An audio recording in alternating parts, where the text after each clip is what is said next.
리더 경북원자력 산업 서포터즈 팀 애니엘입니다.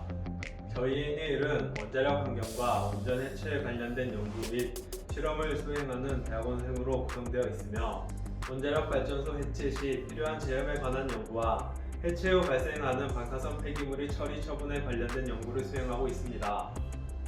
이처럼 원전 해체와 밀접한 연구 및 학업을 수행하고 있는 저희 애니엘은 앞으로 440조 원 규모의 시장이 형성될 것으로 기대되는 원전 해체 산업에 대해 지자체 및 정부의 관점에서 공공기관과 중소기업이 나아가야 할 올바른 방향 제시를 목표로 서포터즈 활동을 수행하였습니다. 이를 위해 경상북도 지역 내의 원전 해체 산업을 이끌고 참여를 준비하는 공공기관과 중소기업의 목소리를 들어보았습니다.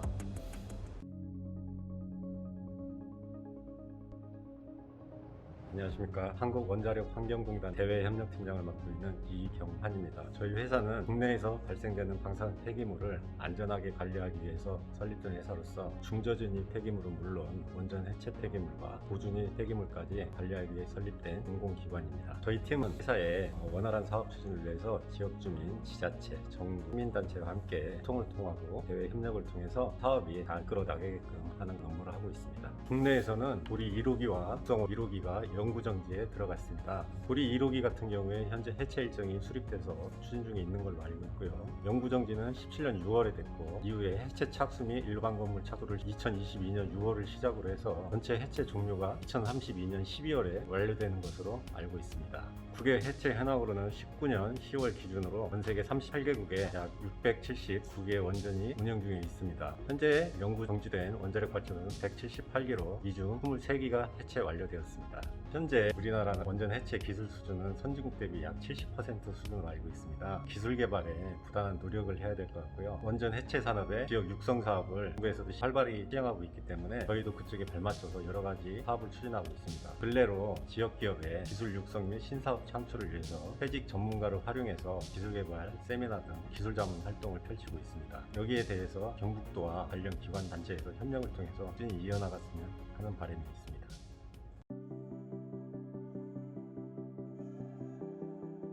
안녕하세요. NC스퀘어의 대표이사 김원석입니다. NC스퀘어 회사를 소개하면요, 2018년도에 구입사로 설립을 하였고 원자력 분야 로봇 메카트로닉스, 후미용 관련된 사업을 진행하고 있어요. NC스퀘어는 포항공과대학교 내에 설립되어 있는 기업이고요. 원전 해체 사업이 진행되는 지역에 가깝게 위치하고 있습니다. 그래서 공공기관과 학교, 연구소와 함께 공동 협업을 할 수 있는 강점이 있습니다. 그리고 관련 사업의 기술을 개발할 수 있는 인력을 다수 보유하고 있고 원전 해체 관련 연구 사업을 진행하고 있습니다. 이제 원자력 분야 업무를 설명드리면 원전 해체 시 발생되는 방사성 폐기물 처리, 처분, 택종 분석 쪽 일을 진행하고 있습니다. 방사성 요오드 흡착제를 제작하는 일하고 원전 해체 시 발생되는 콘크리트 폐기물과 토양 폐기물을 처리 처분하는 기술을 개발하고 있습니다. 첫 번째는 또 해체 시 발생하는 콘크리트와 금속, 토양 등의 고체 폐기물의 처리 처분 분야이고요. 두 번째는 방사성 폐기물에 함유되어 있는 핵종을 분석하는 분야입니다. 또 원전 해체 시 발생되는 고체 폐기물의 처리 처분에 관련된 기술을 개발하려고 함에 있어서 국내 원전에서 발생되는 폐기물에 정확한 특성이 있어야 처리 처분 기술을 개발하고 바로 적용할 수 있는데 그렇게 하지 못하고 있어요. 이러한 해체 폐기물의 특성을 공공기관에서 알려주신다면 저희가 그 정보를 가지고 정확한 기술을 개발할 수 있을 것 같습니다. 그리고 원전 해체 사업 중에 기업이 실제로 참여할 수 있는 일들이 무엇인지 정확하게 명시해주고 기술 개발 기업이 원전 해체 사업에 참여할 수 있도록 도와주는 일이 필요합니다.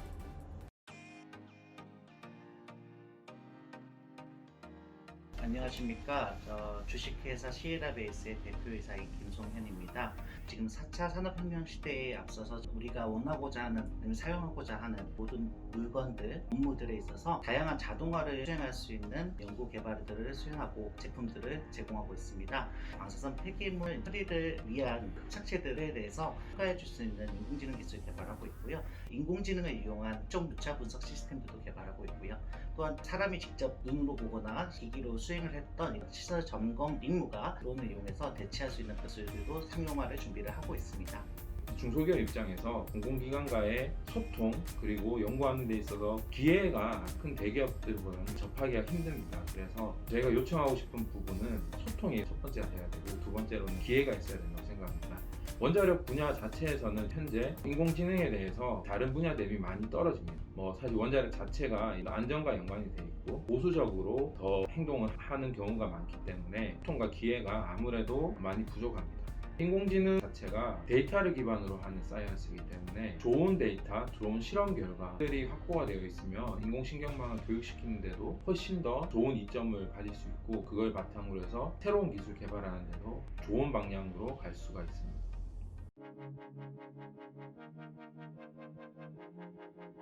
한국원자력환경공단에 근무하는 박진백이라고 합니다. 기술연구기획팀 팀장을 맡고 있습니다. 네, 우리나라가 원자력 발전소를 해체하기로 결정을 하고 나서 원자력 발전소를 운영하는 기관에서 준비하는 기술 개발 현황이 있고 해체를 통해서 발생되는 방사성 폐기물을 그 이후에 어떻게 관리를 할 것인가에 대한 기술로 크게 구분을 할 수 있겠습니다. 원자력 발전소를 운영하는 기관에서 준비해야 되는 기술은 어떻게 해체를 할 건가, 그리고 어떻게 자를 것인가, 어떻게 포장을 할 것인가에 대한 기술, 그리고 그거에 대한 사업 스케줄에 대한 정리들, 예산과 관련된 부분들에 전부 다 이제 사업에 포함된 기술 개발 현황이 될 거고요. 우리나라 법 규정상 자체적인 준위 이상의 방사선 폐기물로 규정되는 방사선 폐기물을 어떻게 발생 기관으로부터 포라드에서 그것을 받을 것인가에 대한 기준, 어떻게 확인할 것인가에 대한 검사 기준, 어떻게 운반, 저장, 처분을 할 것인가에 대한 이슈들이 기술 개발 대상이 될 것이고 저희 포라드가 준비하고 있는 사항이 되겠습니다. 현재 우리나라가 해체를 계획은 하고는 있지만 실제로 원전을 해체를 했을 때는 얼마만큼의 방사선 폐기물이 어떤 양의 방사성 물질이 발생을 할지에 대해서는 지금은 해외 데이터에 의존을 하고 있는데 그 해외 데이터도 저희들이 원하는 수준으로 정확하게 나와 있지는 않은 상황입니다. 그로 인해서 해체 계획을 잡고 해체에서 발생되는 방패물을 처분하기 위한 처분 시설에 대해서도 저희들이 준비를 할 적에 여러 가지 관계 기관들의 동의를 얻어내는데 많은 어려움을 겪고 있는 게 사실입니다. 이러한 부분 때문에 구체적으로 알지 못하는 데이터들에 대해서는 원자력 발전소를 운영하는 기관들 포함해서 저희 포라드가 우리나라에서 실제 예측 가능한 데이터들을 확보하려고 노력을 하겠지만 구체적으로는 2022년 이후나 되어야 이제 구체적인 허가 절차가 시작이 될 것이고 그것 이후에 발생된 방패물에 대한 처리 처분 기술이 구체적으로 개발될 거라고 판단을 하고 있습니다.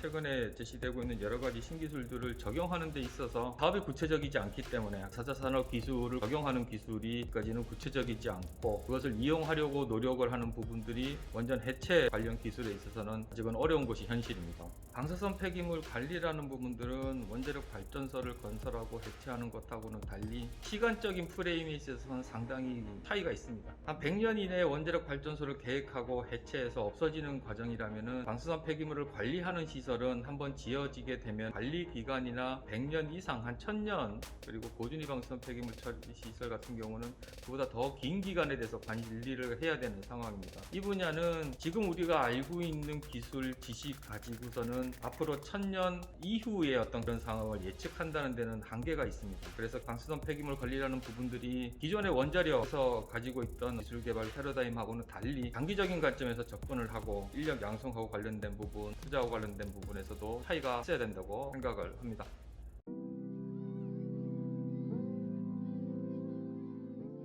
지금까지 원전 해체 산업과 관련하여 공공기관인 한국원자력환경공단, 중소기업인 인시스케어 및 시에라베이스의 수행활동과 여러 의견들을 들어보았습니다.